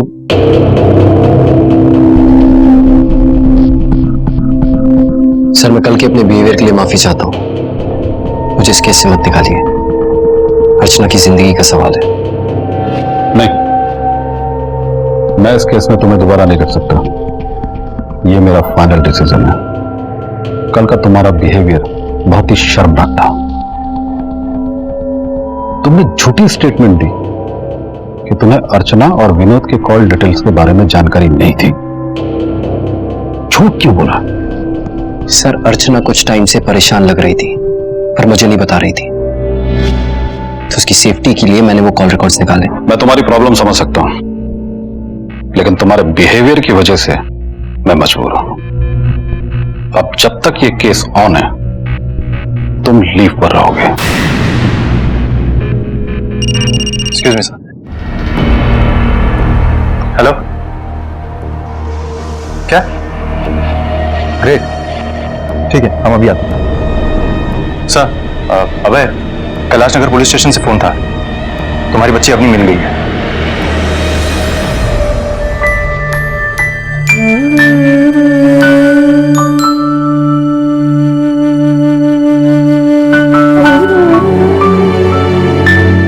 कहाँ मिली? एक औरत के पास से। मुझे अभी मिलना है उससे। अभय, बच्ची इतने दिन बाद मिली क्या? तुम बच्ची का ख्याल रखो। यार मुझे एक बार तो मिलने दे यार राघव, मुझे जानना है कि कौन ये अभय अपनी प्रॉब्लम मत बढ़ाओ। Bharat, let's go. मैं तो पूजा को पाल रही थी, मैं उसको कोई नुकसान नहीं पहुंचा रही थी। मैं उसकी माँ जैसी हूँ ना। लेकिन वो तुम्हारी बच्ची तो नहीं है ना, उसके माँ बाप कोई और है, तुम नहीं हो। मेरी सोनू, मेरी बेबी, बाबा ने बिल्कुल ख्याल नहीं रखा ना तुम्हारा। पर तेरी आई किधर है? क्या हुआ उसको? मेरी भी बच्ची थी, भैया उसे भगवान नहीं गया। तुम्हें वो बच्ची कहाँ मिली? कचरे के डिब्बे में वो आदमी ने देखा था। कौन था वो आदमी? चेहरा देखा उसका? अंधेरा था, नहीं पाया। उसके हाथ में ना कुछ तो था, उसने ना उसको मारा। वो ना पहचानती थी। हाँ ना, उसने कुछ तो चिल्लाया। क्या चिल्लाया उसने? मैं अपनी ही बच्ची को कचरे के डिब्बे में कैसे डाल सकता हूँ? तो फिर जब अर्चना पर हमला हुआ तो उसने तुम्हारा नाम क्यों लिया? उसकी आदत थी।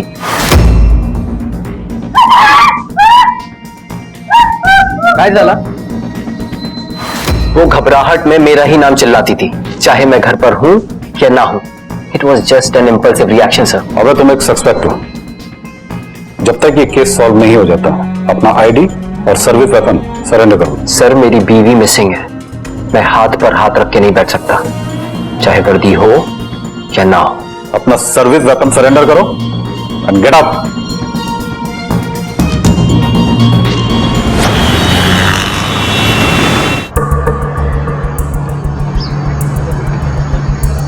हम सालों से जिनके साथ काम कर रहे होते हैं, कितना जानते हैं उन्हें।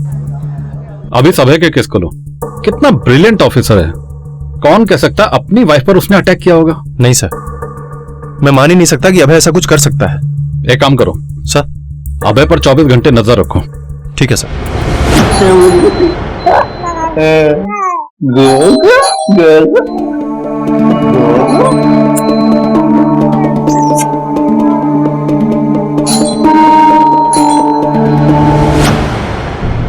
मम्मी, अपनी को लेने आया हूँ। अब उसका ख्याल हम रखेंगे। अब तो आई नहीं ना तिची। आई नहीं तर बाप तर आए। इसका बाप जिंदा है अभी। अवनी को कोई यहाँ से नहीं ले जा सकता। अबे राव, राग धरू नका। हम इसको छीन कर नहीं लेकर जा रहे। आपको क्या पता बच्चों का, अब तक तो उसकी आई करते आई है ना। आपने तो 15 मिनट भी नहीं गुजारे होंगे उसके साथ। आपकी बच्ची तो आपको पहचानती भी नहीं। मैं सब संभाल लूंगा। अपनी के साथ ये चांस नहीं ले सकते आप। हम हट जाओ बाबा, अपनी को मैं लेकर जाऊंगा। मैंने बोला ना अपनी को हाथ मत लगाना। हाथ छोड़ो। इस बार तुम पर सीनियर सिटीजन पर असॉल्ट का केस है। तुमने एक सीनियर सिटीजन पर हाथ उठाया है, इसलिए जब तक ये केस सॉल्व नहीं हो जाता, तुम हमारी कस्टडी में रहोगे। ये सब इंस्पेक्टर अभय के बेल पे पर है, क्या मैं उनको ले जा सकता हूँ? ठीक है, थैंक यू सर।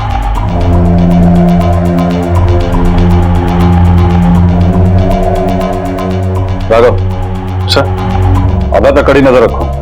वो बेल पे छूट चुका है, कुछ भी कर सकता है। मुझे उस पर जरा भी भरोसा नहीं है।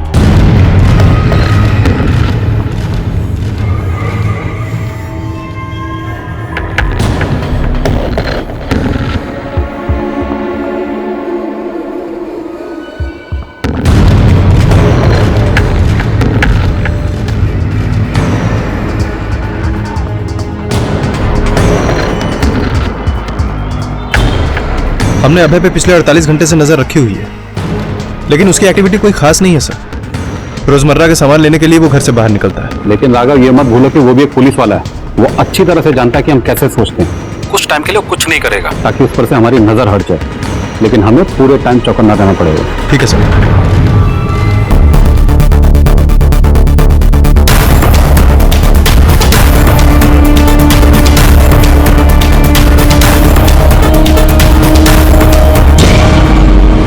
हेलो सर, पिछले 2 दिनों से लगातार एक बाइकर अभय के घर के सामने दिख रहा है और उसको फॉलो भी कर रहा है और अभी निकल भी रहा है सर। तो पीछा करो उसका। ठीक है सर।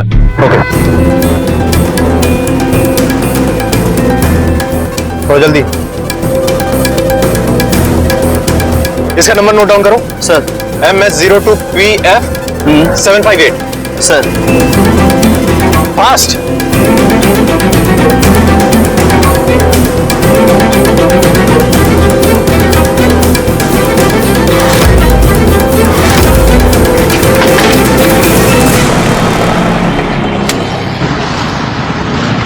सर जिस बाइक को हम फॉलो कर रहे थे उसका पता चल गया है।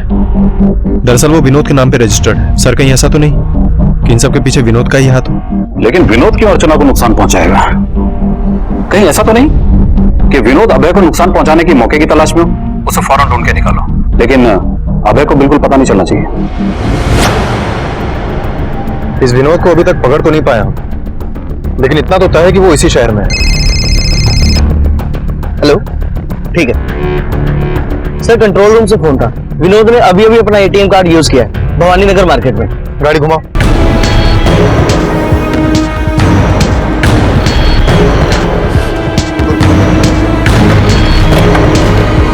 सुनो। हाँ साहब। फोटो दिखाओ। ये आदमी कुछ देर पहले आया था क्या यहाँ पे? हाँ साहब, ये आदमी थोड़ी देर पहले यहाँ आया था। ठीक। विजय, इस एरिया में जितने भी पीसीआर हैं सबको अलर्ट कर दो। किसी को भी विनोद की बाइक दिखे वो तुरंत हमें लोकेशन भेजे। सर भवानी नगर के पास गांव देवी मंदिर के नजदीक वो बाइक पार्क है।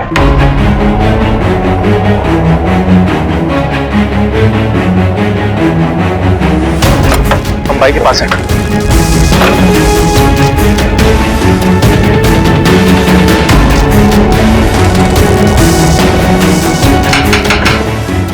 यार आओ। चल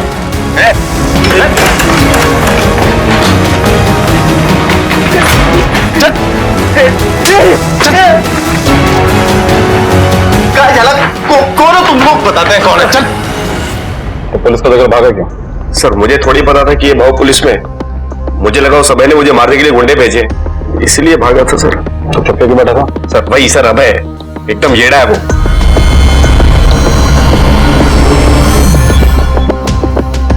जी हाँ सर, मेरी अर्चना से बात होती थी, हर रोज होती थी। वो काफी डरी हुई थी सर। क्या जाला अर्जुन? हाँ, तुमने घबराई हुई क्यों? विनोद, उसको हम दोनों पे शक हो गया है। वो पागल है, वो हम दोनों को मार डालेगा। अरे ऐसे कैसे मार देगा? हाँ, मैं हूं ना, मैं हूं तुम्हारे साथ। कैसा शक? सर मैं और अर्चना एक दूसरे से बहुत प्यार करते हैं सर, और उसे डर था कि अभय अपने पागलपन के चक्कर में कुछ करना बैठे, इसलिए मैं अपने घर से जाकर उस चौर में छिप गया सर। सर इसे मुझे पहले भी जान से मारने की कोशिश की सर। आई शपथ, आई शपथ। येड़ा है क्या?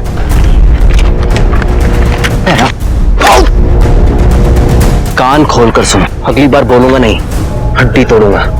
दूर रहना मेरी बीवी से, समझा? पर ये झूठ बोल रहा है, मैंने इसे हाथ तक नहीं लगाया, सिर्फ वार्निंग दी थी। अभय, बाहर जाकर बैठो, वरना इन्वेस्टिगेशन को रोकने के चार्जेस में मैं तुम्हें अंदर कर दूंगा। जाओ।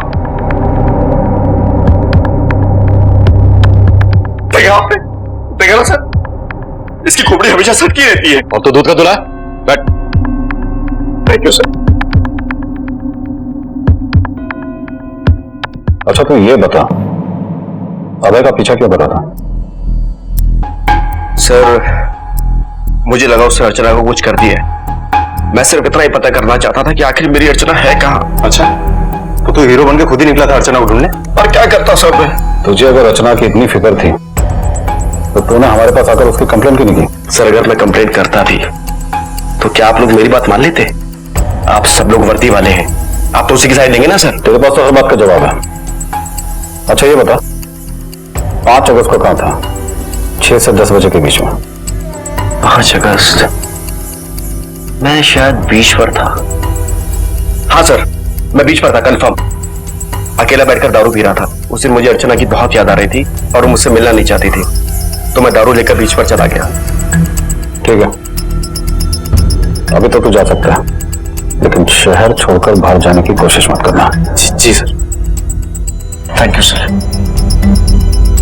राघव सर, मुझे इस पर बिल्कुल भी भरोसा नहीं है, क्योंकि इसके पास कोई सबूत भी नहीं है। इसके बीच पे जाने वाली बात को वेरीफाई करो। ठीक है सर।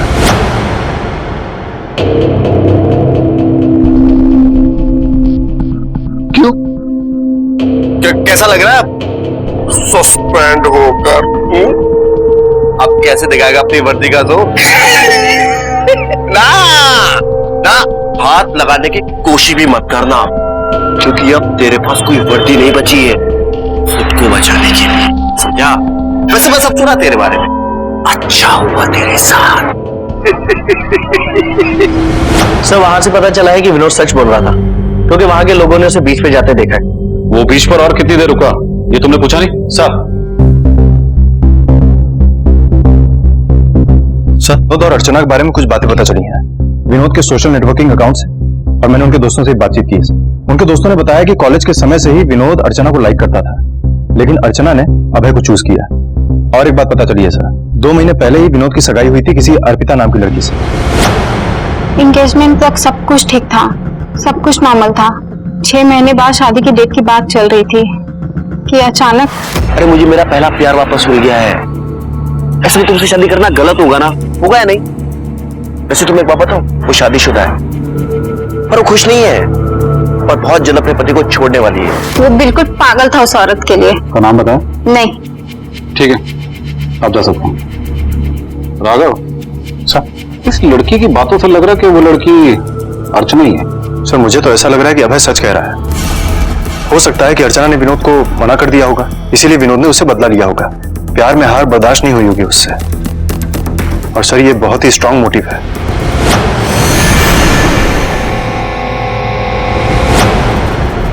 आज तुझे जिंदा नहीं छोड़ूंगा साले।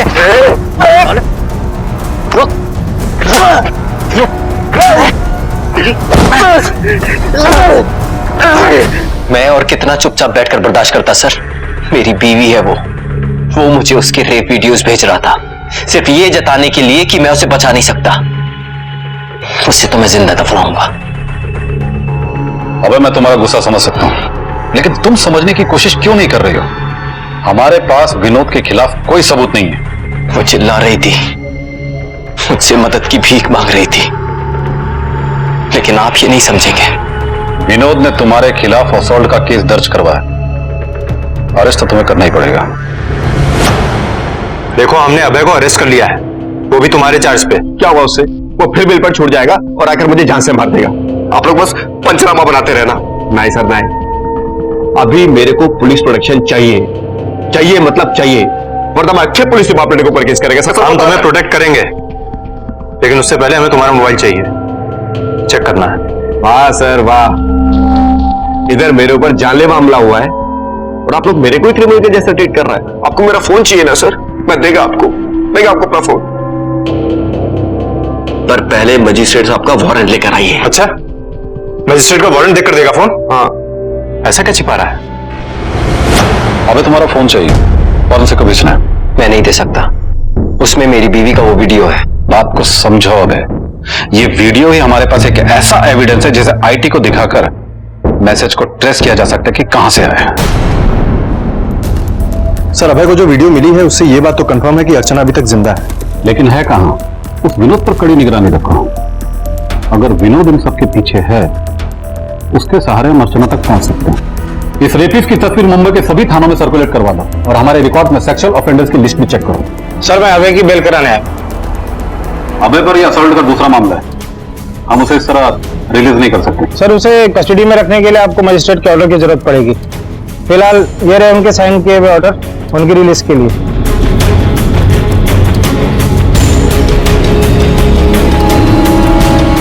Thank you.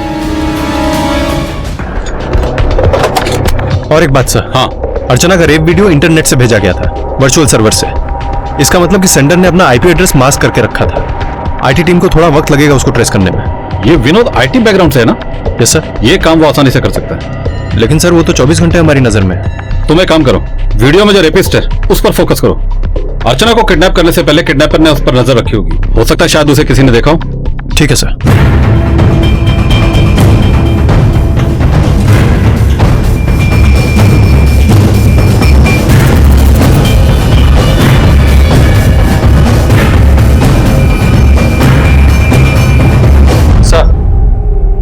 उस रेपिस्ट के बारे में अभी तक कुछ पता नहीं चला और विनोद को फॉलो करने से भी हमें कोई लीड नहीं मिल रही है सर।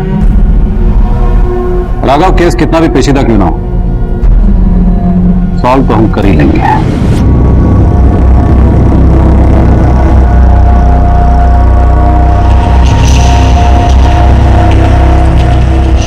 इंस्पेक्टर, विनोद की कंडीशन काफी क्रिटिकल है। लोअर बॉडी पूरी जल गई है, काफी चोट आई है, पर वो बच जाएगा। Thank you doctor. Sir, Vinod की बाइक में जो बम लगा था वो लोकली मेड एक्सप्लोजिव था और उसकी इंटेंसिटी भी कम थी, इसलिए विनोद बच भी गया। और सर, एक गवाह है जिसने बम लगाने वाले को देखा है।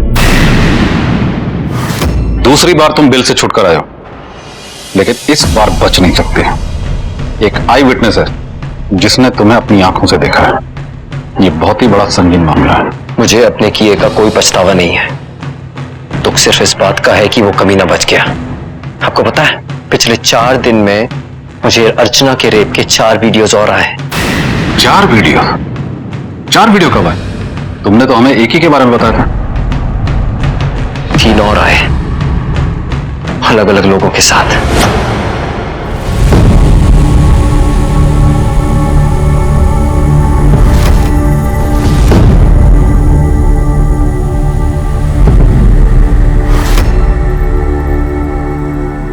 जल्दी से मिल रही है।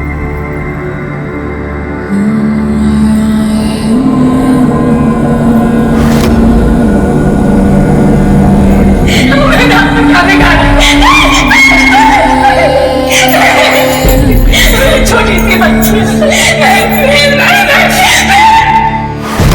उसके बाद अगले दिन मुझे करीब उसी टाइम पर एक और वीडियो आया जिसमें वो तीसरा रेपिस्ट था।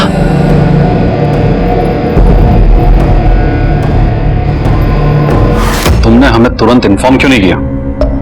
ऐसा काम क्यों किया कि जिससे तुम्हारा करियर खराब हो गया? अब तुम पर अटेम्प्ट टू मर्डर का केस लगेगा। अभय के साथ जो हुआ वो बहुत ही बुरा था, लेकिन अभय के प्रतिशोध की चाह ने, या फिर यूं कहें अपनी पत्नी को ढूंढ निकालने के जुनून ने उसे अपराधी बना दिया था। क्या अभय विनोद के बुने हुए जाल में फंस रहा था, या फिर कोई और उसे इस राह पर जाने के लिए मजबूर कर रहा था, या फिर आक्रोश में उठाया गया उसका कदम अपने परिवार की जिम्मेदारी ना निभा सकने का उसका अपना अपराध बोध था? सर, जिस मोबाइल से वीडियो शूट किया गया है वो ट्रेस हो गया। हेलो सर, जिस नंबर से वीडियो भेजा गया था उसका पता चल गया है। वो नंबर अभय के ही नाम से रजिस्टर्ड है और सर उसकी लास्ट लोकेशन इसी पुलिस स्टेशन की थी।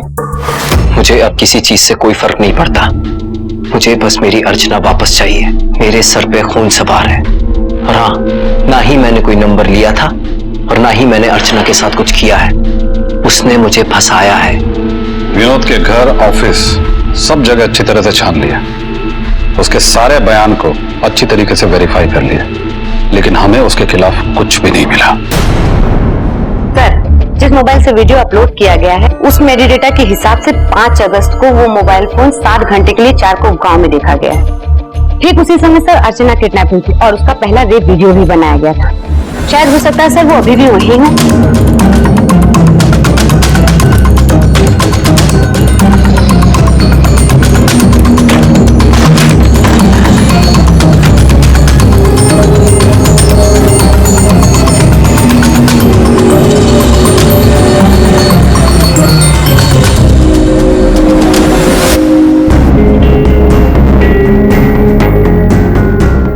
अर्चना को यहीं पे रखा गया था, लेकिन अभी वो यहाँ है नहीं। हो सकता है उसे या तो कहीं और लेके गए या फिर उसे मार डाला है। सर, अर्चना को जिस स्टोर रूम में रखा गया था दरअसल वो फैमिली डिस्प्यूट में बंद है कोर्ट के ऑर्डर से, और वहाँ कोई आता जाता भी नहीं है सर। इसका मतलब वहाँ पे कोई भी इलीगल एक्टिविटीज हो सकती थी, लेकिन ऐसा कौन है अभय का दुश्मन जो इस हद तक जा सकते हैं? सर, ऐसा भी तो हो सकता है ना कि हमने इस केस को पूरी गहराई से देखा ही ना हो सकता है कि अभय का कोई पुराना दुश्मन है, क्योंकि सर अभय होनहार और काबिल पुलिस ऑफिसर है। उसने कई मर्डर्स और रेपिस्ट को अंदर किया था।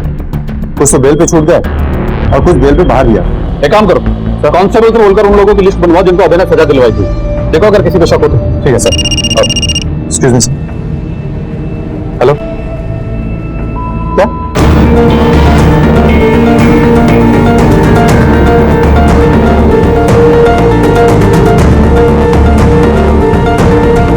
इसका चेहरा तो अर्चना से मैच करता है। बॉडी को पोस्टमार्टम के लिए भिजवा दो। शिनाख्त के लिए अभय को बुलाते हैं।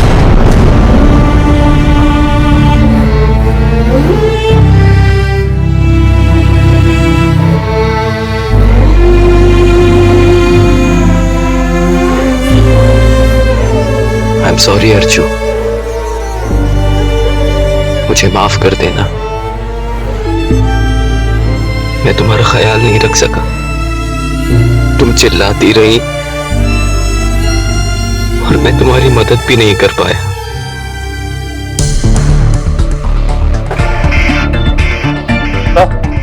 पोस्टमार्टम रिपोर्ट से पता चला है कि अर्चना की मौत एक हफ्ते पहले ही हुई, 6 अगस्त की सुबह। मतलब तो सारे रेप वीडियो एक ही दिन शूट किए गए थे और रेप करके अर्चना को मार दिया गया। अच्छा, अभय ने जिन लोगों को पुराने केस में अंदर किया उनमें से किसी का नाम आ रहा है? नहीं सर, अभय ने जितने भी लोगों को अरेस्ट किया था उनमें से टोटल 8 लोग ऐसे थे जो बेल पे छूट गए थे। मैंने सबके एलिबाई चेक किए हैं सर, उनमें से कोई भी इस केस में इन्वॉल्व नहीं था। नहीं राघव, ये जो कोई भी अभय का दुश्मन है वो सब पर्सनल चीज का बदला ले।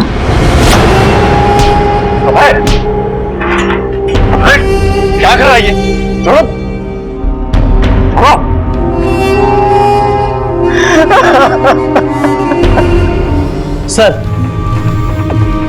सर आपकी बात सही निकली। उन रेपिस्टों की फोटो को आइडेंटिफाई कर लिया गया। सर उनके खिलाफ छपरा और रांची के पुलिस स्टेशन में भी केस दर्ज है। सर उनको अरेस्ट करके ला रहे हैं। अबे बेटा, जो भी अर्चना के साथ हुआ उसकी जिम्मेदार तुम नहीं हो। अबे, वो 5 रेपिस्ट पकड़े गए और इन सबके पीछे जो मास्टरमाइंड है उसके बारे में मुझे पता चल चुका है।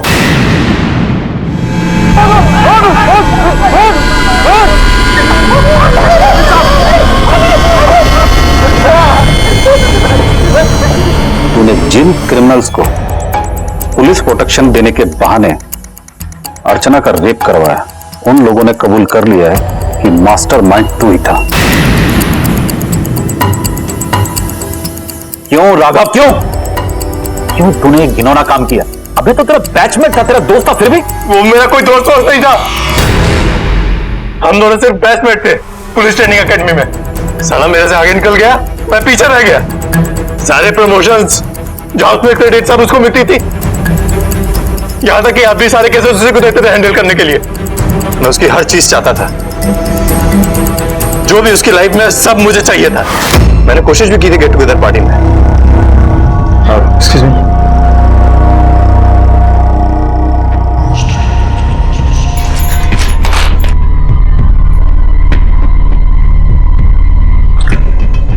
भाभी, आई नो कि आप सैड हो, लेकिन मुझे ऐसा लगता है कि आपने अभय को चुनकर बहुत बड़ी गलती कर दी। वो तुमको कभी खुश नहीं रख पाएगा। तुम्हें बड़ी फिक्र हो रही है मेरी सैडनेस की? तो अभय को कभी नहीं छोड़ूंगी। बहुत दिल से नोटिस कर रही हूँ कि तुम मुझे अजीब तरह से घूरते हो। अपनी हरकतों से बाज आ जाओ, वरना मुझे अभय से बोलना पड़ेगा। बाहर नाश्ता रखा है, खाओ और निकलो। उस दिन पार्टी में बेइज्जत होने के बाद मैंने ये ठान लिया था कि अर्चना को सबक सिखा के रहूंगा। 5 तारीख की शाम को मैंने अर्चना को किडनैप कर लिया। घर जाके दूध पियेंगे।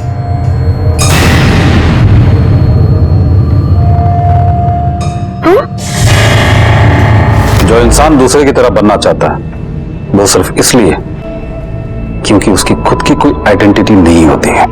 राघव की ईर्ष्या ने अभय की जिंदगी तबाह कर दी, सिर्फ इसलिए कि अभय राघव से ज्यादा प्रतिभाशाली था, ज्यादा सफल था। ये कहानी हमें सवाल करने पर मजबूर करती है कि क्या हम किसी भी कीमत पर सफलता पाना चाहते हैं? अपनी प्रतिभा, अपने हुनर पर कामयाब होने का हक सबको है। ये वो कसौटी है जहां आपकी मेहनत, आपकी लगन आपको दूसरों से अलग करती है। इसी विचार के साथ अब मैं अनूप सोनी आपसे विदा लेता हूं। फिर मुलाकात होगी अगले एपिसोड में एक और चौंका देने वाले केस के साथ। तब तक अपना और अपने परिवार का ख्याल रखें और देखते रहें क्राइम पेट्रोल डायल 100। सबक एक को सीख हम सबको। जय हिंद। इस तरह के और भी एपिसोड देखने के लिए हमारे चैनल को सब्सक्राइब करें और बेल आइकन दबाना ना भूलें।